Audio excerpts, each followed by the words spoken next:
Okay. 18. So, the sine, the cosine, and the tangent are trigonometry words that you need to get really familiar with. And there's a way to memorize it so you don't have to look at your notes every single time. When you're looking at a right triangle, trig ratios only work for right triangles with a right angle. When you look at that, you have to focus on one angle. One angle is called your focus angle. I'm going to circle this one. It can never be the right angle. The right angle is separate. It has to be one of your two acute angles. So I circled this one. You have to focus on that one. If you don't circle it, you could get parts of it wrong. So this is your focus angle. On this triangle, there are three sides that are represented by the letter A. There's the hypotenuse. The hypotenuse is always across from the right triangle. So write that on there. Hypotenuse.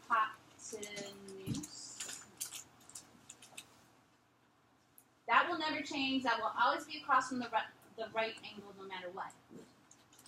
But when you focus only on letter A, where do you think the side that I call the opposite would be? I know. Go all the way Side? opposite.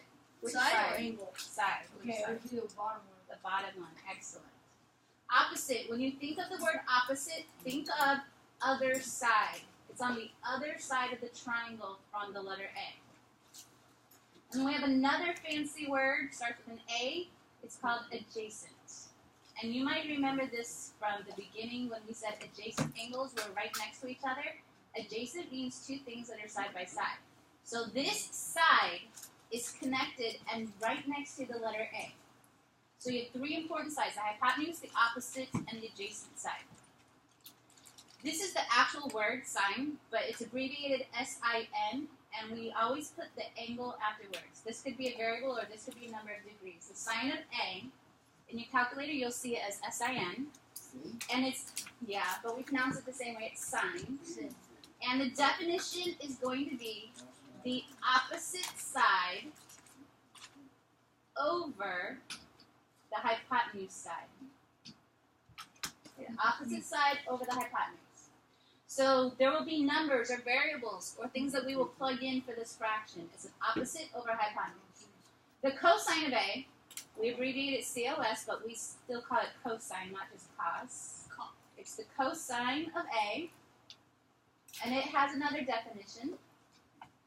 Cosine of A is the adjacent side, the side right next to it, over the hypotenuse.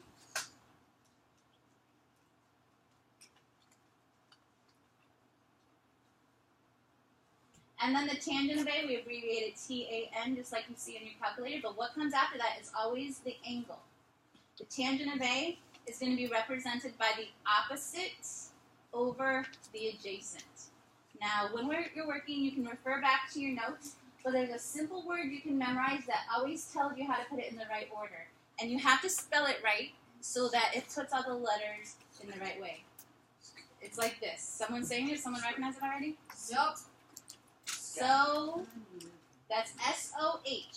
The S stands for sine, the O stands for opposite, the hypotenuse, or the H stands for hypotenuse. And this tells you that the letter S, sine, means opposite over hypotenuse. And then we say ka. C is cosine, and it stands for adjacent And then over T-A-N. hypotenuse. Actually, no, the T and what two letters would it Oh, be? T-O-A. T-O-A, that's right. Toa. The tangent stands for the opposite over the adjacent. SOHCAHTOA. You have to pronounce it long O. Long O and short A so that you know both OH and AH. Okay? I'm going to write this over and over again. It's an easy way for you to refer back and figure out how the order goes. Any questions on these? Alright, let's start off with just figuring out how to set them up and then we'll solve some. Anyone still writing? Okay, so right here, let's do 1, 3, and 5 together. They want us to find the indicated trig ratio as a fraction. You can cross off like I did the decimal part. We're not going to worry about that.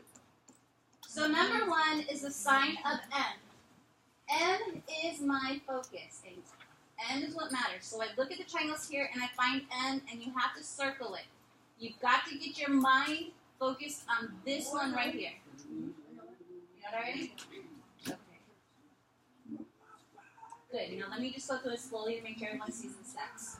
Alright, first thing is to label your opposites, your adjacents, your hypotenuse. Put cell phones away, please. But hypotenuse is always easiest because here's your right angle. Across from your right angle, you have the hypotenuse. So call that H. I'm going to point to I'm going to ask you for a word. You tell me which number represents the opposite. Opposite, other side from M. What is that one? 16. Good. That's the opposite. And then the A, the adjacent, stands for the one that's right next to the focus angle M. It touches it. Which one is that one? Yep. So your hypotenuse is always across from the right angle, no matter what kind of methods we're doing. Your opposite is on the other side from the focus angle. Your adjacent is right next to the focus angle. Alright, so now all you have to do is look at the top of your page, or else think of SOHCAHTOA. And we're going to write it as a fraction first, and then we're going to reduce. Always simplify fractions if you can. The sign stands for the opposite over hypotenuse. You don't have to write these letters out every time, but I'm going to start with so that you can see it a lot. Look right here. This, okay? Because our focus angle is M. So we're going to be talking about the side that's opposite from M and the side that's the hypotenuse of the triangle. So opposite, we already labeled it as the side that says 16. So 16 is on top, and then the hypotenuse is the one that's represented by 34. Why do you put over H? That's the definition. Opposite over hypotenuse. It's always going to be like that? Or the word sign, yep, that's the definition of it. Okay, sign means the opposite side over the hypotenuse side. Reduce it. These are both even. So that should turn into, yeah, good. Divide both by 2. All right, cosine of M. What word goes on top? Not number. What word goes on top? Adjacent. Adjacent. Good. Over. Hypotenuse. Good. So in our triangle, just where the letter M was, find the adjacent side. What's that? 30. And the hypotenuse is? 34. Questions on that? Moses, do you see that? Because we already labeled it here. So then when you reduce, 15 over 17. Good. Always reduce if you can. The tangent of M. What letter is supposed to go on top? It's SOHCAHTOA. TOA. What's on top? O. O over? Good. Opposite over adjacent. So the opposite is represented by 16. And the adjacent is represented by 30. That's going to be 8 over 15. Good. Look at Z now. Z has to be done in the other triangle. The other triangle, focus your mind on the Z. Circle the Z. And let's label everything so it makes everything else easier. I'm going to point to a number, and you can tell me if it's O, A, or H. Okay? Gotcha. What's this one? H. Good. Cross on the right angle. What's this one? O. O. No. A. It's right next to it. That's A. And what's this one? O. It's on the other side from the Z. That's O. It's on the opposite side. Bless you. All right. So I'm going to set the timer for 1 minute, and I want you to try to find the cosine of Z. What would go on top for cosine? Not numbers. What letter? A. Adjacent over? H. That's right. Good job. Woo! So you guys, both of you did good on that. Cosine of Z, what'd you get? 3 over 5. 3 over 5. 4 over 3. Tangent of Z, 4 over 3, I hear. 4 over 5. Questions on that? Look at your calculators. Those of you that borrowed one from the wall, Yes. you're dealing with this kind right here. It works the same way. It works the same way that the iPhones work. So if you're at home, you'll follow the same steps. Some of you have this kind where you have to type in the word and it shows up on the screen. Okay, these work in 2 different ways. So I'm going to take a minute to make sure you understand yours. If you use this kind, or a cell phone at home, if you want the sign of something, you have to type in the numbers on the screen first and then hit the word sign. So those people, try that. Down on number 7, try to find the sign of 12. People who have this kind of calculator, you have to go opposite. You have to hit the sign button, and then you type in 12, and you see what you get. 0.207991. One other thing I want everybody to check.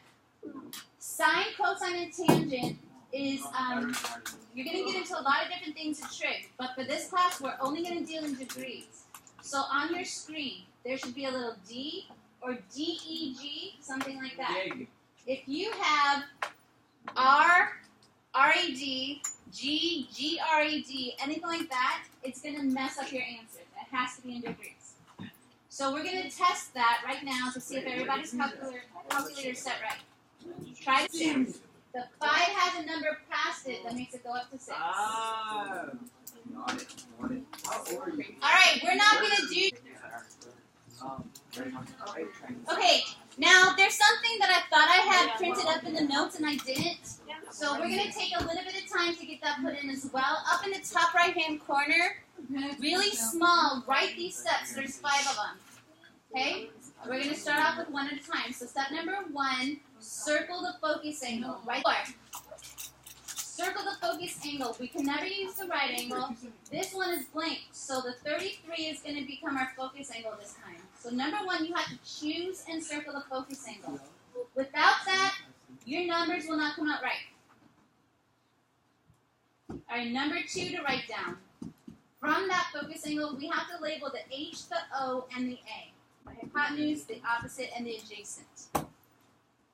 So I always do the hypotenuse first because it never changes. It's always across from the right angle. So when you look across from the right angle, you get the hypotenuse. I'm sorry, I know you're writing down the steps too, so I don't want to go too fast. Write down the steps, label the H, O, and A.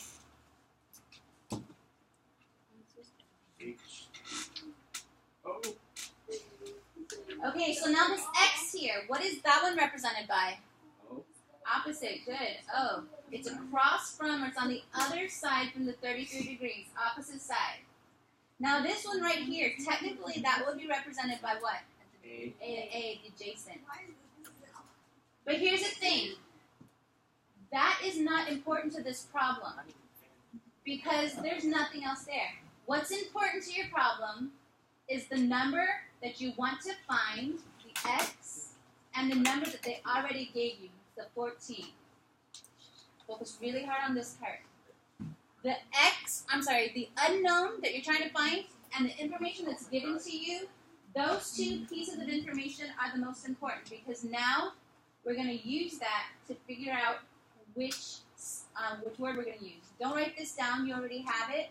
And you're going to have it again, but I just want you to see it first. Don't write this down. Just look at it with me for a second. Okay? Don't write this down yet. But look right here. I need to know what O is, the opposite, and I already know what H, the hypotenuse is. So look for O and H. Which word would that be?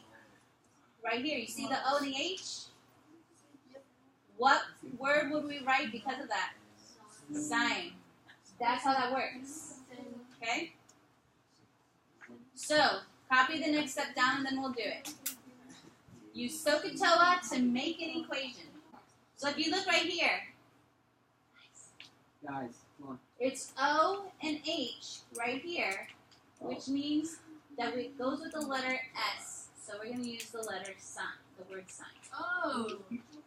Okay, so it's really important that you pick either sine, cosine, or tangent depending upon which parts of the triangle you're dealing with. Next is always the degrees. Oh, I'm sorry. I should say it's always the angle. Sometimes you know the degrees, sometimes you only know the name of the angle, but it's always the angle that comes next. No, that's too small. But let's keep going. The sine of 33 equals, all right, can you tell me what goes on top? Looking at the sign, what goes on top? Oh.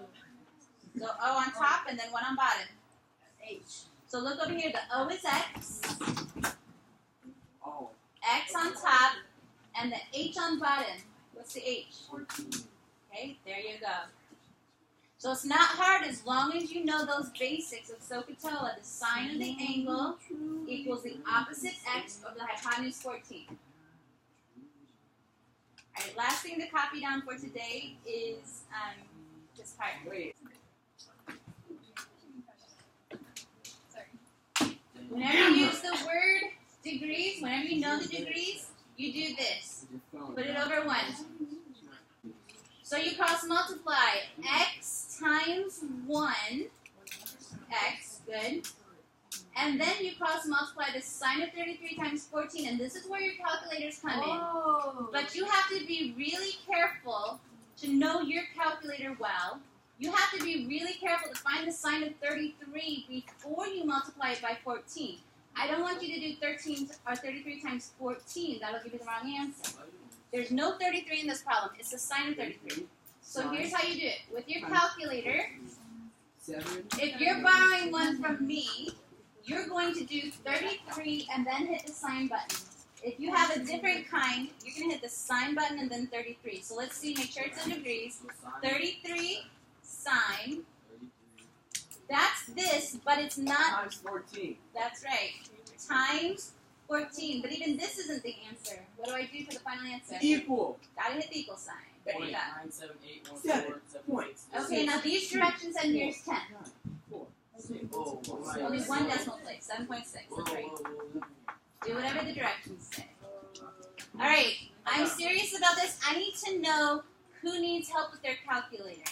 Because you have to do it a certain way in order to get the right answer. Alright, number 5. Alright, this time we're going to go through it a little bit faster. Number 5, what's the focus angle? Good. What is the hypotenuse? 14. Good. What is the adjacent? X. What's the opposite? Blank. Nothing. It's the blank one. Okay, now let me ask you this. This is so important. Which two ones matter in this problem? H and excellent. The O doesn't matter because it's not what we're given and it's not what we're trying to find. It's these two that matter. So A and H, what does that go with right here? So, The C. Excellent. A and H goes with C, which stands for cosine. That's how you do it. You find the two that matter, A and H, and you figure out what word that goes with. A and H goes with cosine. Degrees, 37. Cosine of 37 degrees equals, all right, the A goes on top, the H goes on bottom, so what's on top? X. X, and what's on bottom? 14. Excellent. We did that one too. Okay, hold on. So now when you know the degrees, Hold on. you put it over 1 and you cross multiply. 1, 4, 11.1. What's that? Although I think it rounds up. It comes after the 1. An 8, so 11.2. Yeah. Okay, so it's 1 times x, and then in your calculator, it's 14 times the cosine of 37. You have to treat them separately and then multiply them together. And I heard 11.2. Does everyone agree with that? Yeah! All right, so you know how your calculator works? Good. Which two which two letters matter in this problem? The N. Good. The O is kind of irrelevant in this problem. So on your iPad, please write for me the word you would use, either sine, cosine, or tangent, and stop. Just the word you would choose. What would go with AH? Write it on the iPad and stop. Good. And then after that, okay, that is actually the, just the shortcut, the actual word is COS. Okay, good. Okay, once you pick the right word, so don't say CAH, that is just like a hint there. The actual word is close. Good, we usually do degree. Alright, cosine. Cosine of what? 56. Cosine of the degree. Good. And now on your own, finish the equation. What over what? What over what? Cosine is adjacent over hypotenuse. Good. Huh? What? Okay, that's okay. Yeah, don't worry about it. Just underneath put the equal sign so that oh, I was telling you not to worry about that. So careful. Not yet, because make sure you put the adjacent on top and the hypotenuse on the bottom. Good. Oh, I did. Careful. The adjacent goes on top. The hypotenuse goes on the bottom. Show me when you got it before you try solving it, because it's different. Good job. Okay, good. Not quite. I'm going to show you it's different when you cross multiply. Excellent. Okay, 5, 4, 3. Show me what's on top, what's on bottom. Did you erase that? Oh, sorry. Okay, no, that part's good. Careful, the adjacent always goes on top. So what's the adjacent? Good. Tamara, so 8, no, erase the A over 8 because that's going to correct our process. Keep everything. Good. So you should have, okay, and still write that it equals cosine of 56. That has to be part of the equation. Okay? Yes. Not quite, not the bottom part. The top part is right. So watch what happens when we cross multiply. It's different when there's an x on the bottom.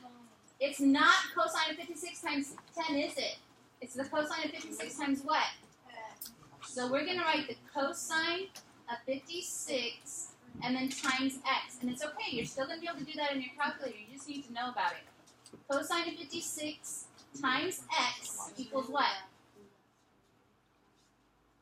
Mm-hmm. It's on If the directions don't tell you, then I usually just do it from years 10. But otherwise, I do whatever the directions say. 10 times 1. Now answer this question. What do you have to do to get x by itself in this case? Divide. Excellent. You need to get x by itself. So you take the cosine of 56. You divide it on this side, and you divide it on this side. Now all you have to do is know the trick for doing that in your calculator. So, those of you with my kind of calculator, let's do it first. Everybody else, you're going to be similar, but not quite. For everybody, what number do we start with? 10 this time. It's 10 divided by cosine 56. So start with the 10. Type in 10. And then what does this bar mean? Divide. So hit the divided by sign. Now, depending on your calculator, find the cosine of 56. I have to say 56 and then cosine. But that's not my answer. How do I get my answer? Equals Gotta hit equals. 17.8829. Oh, I got that.